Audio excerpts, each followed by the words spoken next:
This is Spotlight, a series inspired by Spin's journey of reimagining mobility in cities. Join us as we host conversations with innovators and influencers who are shaking things up. My name is Euwyn Poon. I'm the co-founder and president of Spin, Ford's a micromobility company. So we're super excited today to have Ellie Leonard here as our guest. She's been working on a really interesting company called Level, and I can't wait to dig in. An amazing story behind the company and how it all came about. And on this podcast, we like to feature creators, business people, artists, musicians who've kind of looked at the industry and taken a new, fresh look at it. And I can't wait to learn more about Ellie. So Ellie, can you tell us a little bit about yourself and Level? Well, I'm Ellie Leonard. I am the founder and CEO of Level. We are a snack food company that recently launched our protein bar. I am the wife of an NBA player named Meyers Leonard, also known as my husband. Yeah. And then what else about me? I consider myself an expert in puns, and I have recently found quite a bit of viral success with my own basketball trick shots. Amazing. I haven't seen those yet, but that's next up just on my you YouTube wait. queue. We're actually going out to the court after. You didn't know? Oh, no. Oh, okay. I've scored a 1 point in my life. It's a very sad high school basketball career. Just say you took one shot. I did, yeah. It was one free throw. It was fun. 100%. There you go. Amazing. So you got started as an athlete yourself, right, in college? I didn't play in college, you didn't? actually. Okay. Yep, I played all the way up to my senior year of high school, and I decided not to. Got it. And it's a very weird thing when you end your athletic career because there's nothing that gives you that feeling of winning again. Yeah. Like you and I don't go to the store with a checklist, right. you know, and like, yes, Celebrate. I nailed those groceries. Yeah. Like we don't have that, Yeah. right? So when you're done playing, you're looking, you're searching Right. for that Yeah. feeling. Tell me the story of Level and how that all came about. So when I left school, I actually graduated with an advertising degree. Moved out to Portland, had a job in marketing, and I realized I never saw my husband. Fun fact, 9 to 5 does not work with NBA players at all, because it doesn't exist. Yeah. They work 7 days a week. So I was in between jobs, got a great opportunity at a marketing agency, and he had said like, hey, can you just consider maybe not taking it? I will tell you right now, I am not born to not work. I realized I moved out for him, was like, totally understand. I tried to do the whole stay-at-home wife thing, lasted probably 24 hours. Yeah. So we made a deal. He was gonna handle everything on the court and I was gonna handle everything off. Because he's a business. Right. He needed the infrastructure together when it comes to, you know, his accounting, his lawyers, Totally, his financial advisory board, whatever. Right. So put that together. And then at the time, it was in his 5th year, and I realized he was sick. Well, I kind of didn't want to realize he was sick because he kept telling me, hey, my legs feel like tree trunks. The dude is 7 foot tall. I'm like, hey, your legs are tree trunks. Like rub some dirt in it, right? Super sympathetic wife of me. Come to find out, the team started to have a little bit of concerns with it because he wasn't sleeping at night, wasn't getting deep REM sleep, his body wasn't recovering. And when you get to the NBA, you only know as much as you experience. So to both of us, him coming home and not being able to stand up, we didn't think anything of it. We thought practice was hard, games were hard. Ended up connecting with a doctor in Los Angeles that looked at his blood work and said, what is going on? And it was... That's funny that the team doctor didn't find that out. You had to... You know, and they were looking at quite a few things. There were some natural remedies. We were trying to do like float tubs and eating these certain smoothies before bed, but it was all due to inflammation and all due to the food he was eating. So switching up some food, it changed his career. It changed our lives. Amazing. And how did you experiment with this? I mean, did you have a sort of culinary background or diet, you know, just self-experimentation with different diet plans? Well, so when he changed up his diet, right? I'm looking at a guy who's a professional athlete. And I'm like, if you don't know what to do with your diet, we are screwed. We're really out of luck, right? So when he started feeling better, and the proof was in the pudding, next season came around and he was bringing home snacks that weren't allowed in this new diet. And I had told him, like, we're not going back there. And he's like, well, present to me other options. So I did, and he was like, oh, I don't like the taste of this one. This one's too chalky, this one's too dry. I don't like the nuts in this one. I'm like, dude, game on. Yeah. Like, So it was you in a blender and it was me in a blender mixing in my kitchen, and That's so I cool. had no intention of starting a food company. Yeah, you were just making stuff for you. I was making stuff for him. Right. And when did you know it was starting to work? So at some point in time, like, it started to click. It did when I realized that I was making bars for him to go on the road, because it was the portability aspect why we were getting into bars first. And he would be handing them out, and I couldn't keep up with how many he was eating. That's always a good sign. Correct.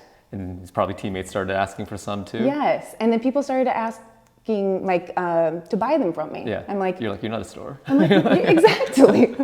And also, I'm not doing like water activity level testing. You know, I'm just, you know, we cook food in our kitchen and we feed it to people. But I'm like, if I'm feeding it to a lot of people, we got to make sure, you know, it'd be safe, similar to the products on the shelf. So when did you take that step? Was that, you started feeling some interest, and did that sort of happen by chance, or was there a moment where you're like, this is an interesting opportunity, I'm going to start formalizing this and maybe build a team around it? When people started asking, I started to take it more seriously.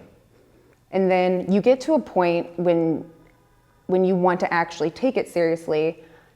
I had a decision to make where I could go hire someone to do all of the development, or I could jump in the kitchen and learn to do it with them.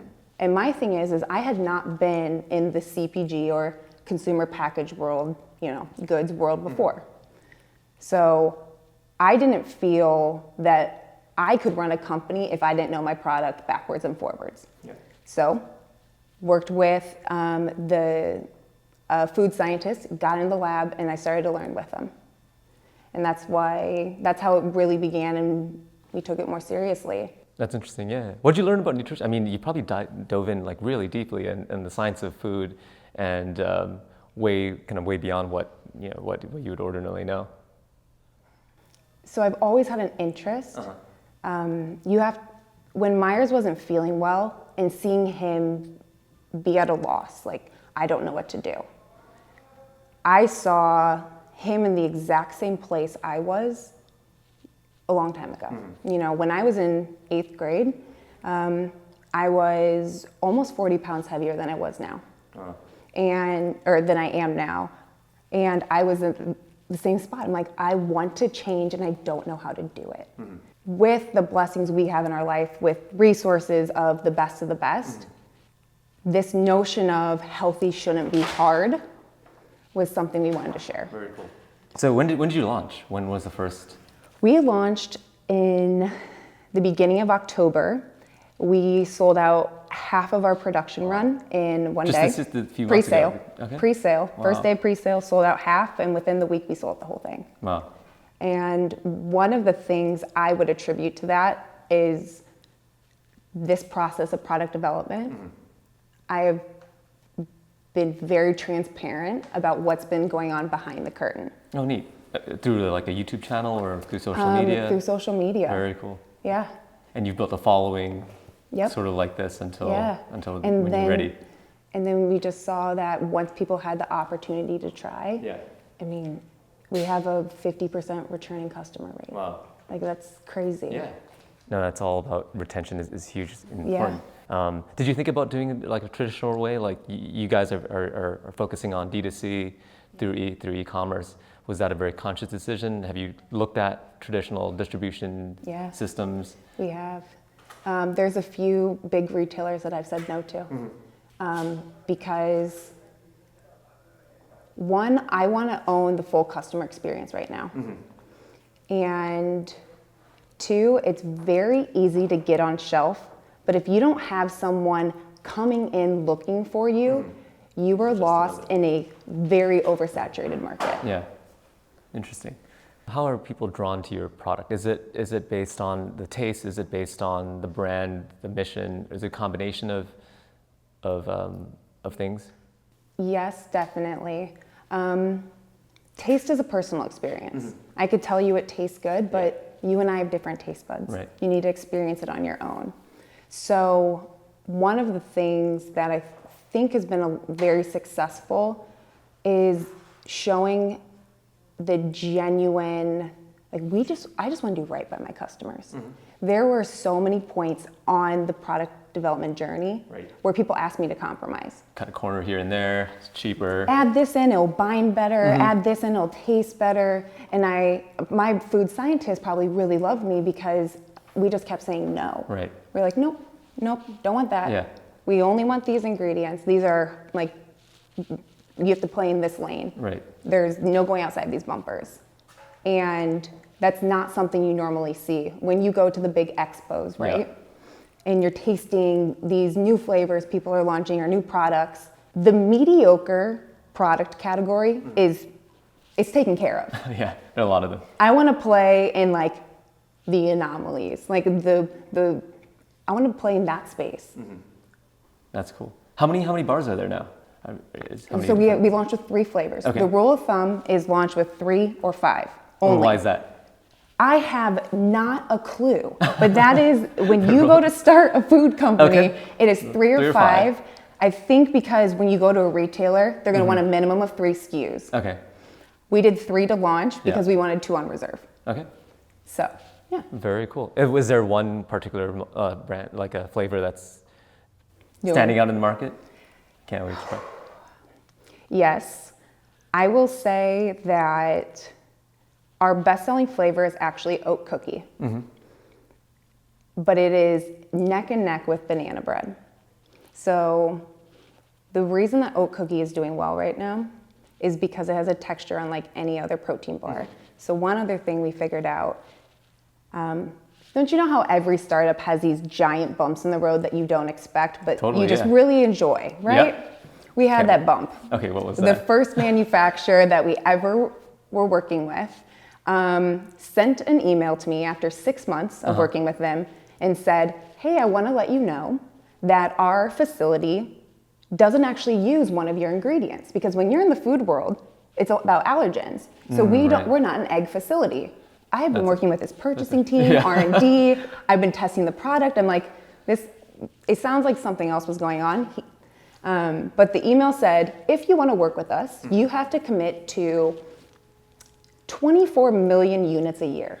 It's a lot. For a startup? Yeah. A little bit. Yeah. A little bit. So at that point in time, it set us back 6 months, like that. And it was very interesting to see how the team responded.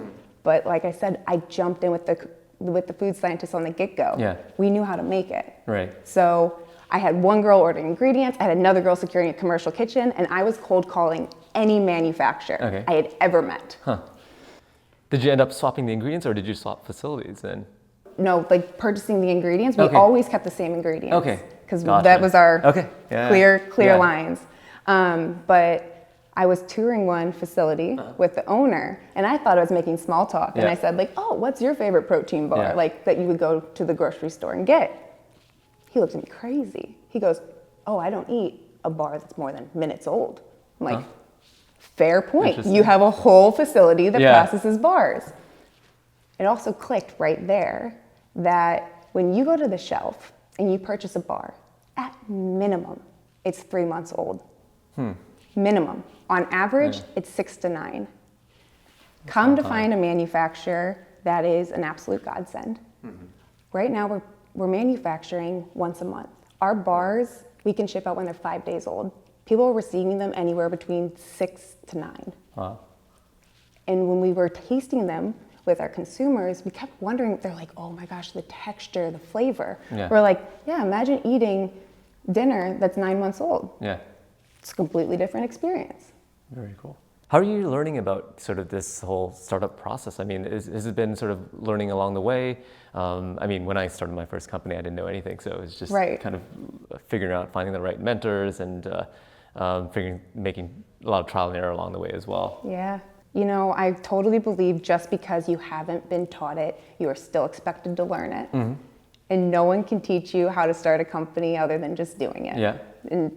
And you're right, lean on the professionals, listen to a lot of podcasts. Yeah. I'm not kidding you. Yeah. So hopefully some folks are learning along your journey as yeah. well. It's super inspirational so far. I mean, yeah. Yeah. I mean, lean on the people who have done it and then also just experience it for yourself. Yeah. Now, do you still split your time managing your husband's NBA career? Or? So what happened was, on the business side, I set it up so it could be self-functioning and also check and balance each other. Right. So then, I mean, my time just goes in and we do the review every so often. Yeah. But I also fully am aware I am not an attorney, I'm not a CPA, I'm not a financial advisor.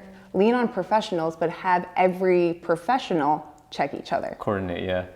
Because that's probably a problem in that space, right? You know, having professionals who may or may not have your best interests at heart. 80% of NBA players go broke. That's a crazy stat. That's a crazy stat. Yeah. And have there been services? That's another pain point, seemingly. Have you thought much about that pain point as a whole?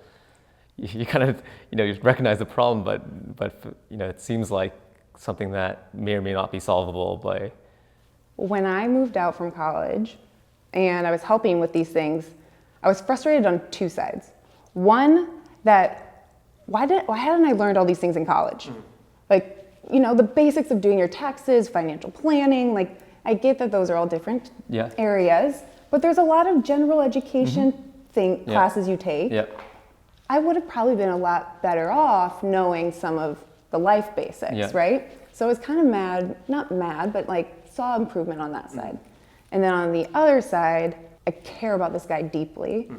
I was wondering, how is this not like a system, like a checklist you had to get ready? Right. But also, I mean, there's a lot of liability on that side from whether it be an agent or the Players Association. They can't say, use this financial guy. Yeah. No, like, they'll help to the degree they can, but it's difficult. Yeah. And you recently had to move from Portland to Miami? Yeah. How's that been? So we found out about the trade via Twitter. Yeah, modern life. Oh, yeah. Yeah. But the move has honestly been seamless. The league is very good about helping guys transition and making sure you're set up. And it's been a very nice transition for him too. Yeah.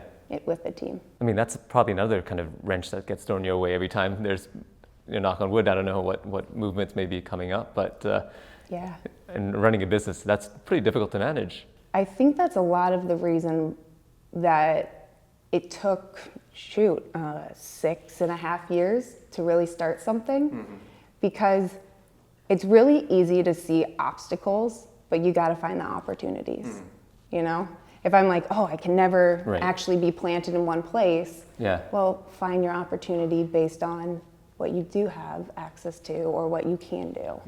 And a lot of your company is probably remote or, sort of not everywhere. Exactly. Yeah, I mean, I am remote. Right. Wow. And remote work culture is fun, but it's also more common these days. Yeah, that's super cool. What do you want to do with the Level brand? Like, what do you think is have you really stopped to think about the mission of the company? Has that always been obvious from day one when you started it? Yeah, I have. I actually spent quite a bit of time this summer trying to get clear on what I want it to be about. Because what I noticed, speaking with other people in the industry, it's very common that the primary goal is a sale in X, Y, and Z number of years for X, Y, and Z amount of money. And jumping in to this, the reason that it's called Level is because I got into it trying to take care of my husband.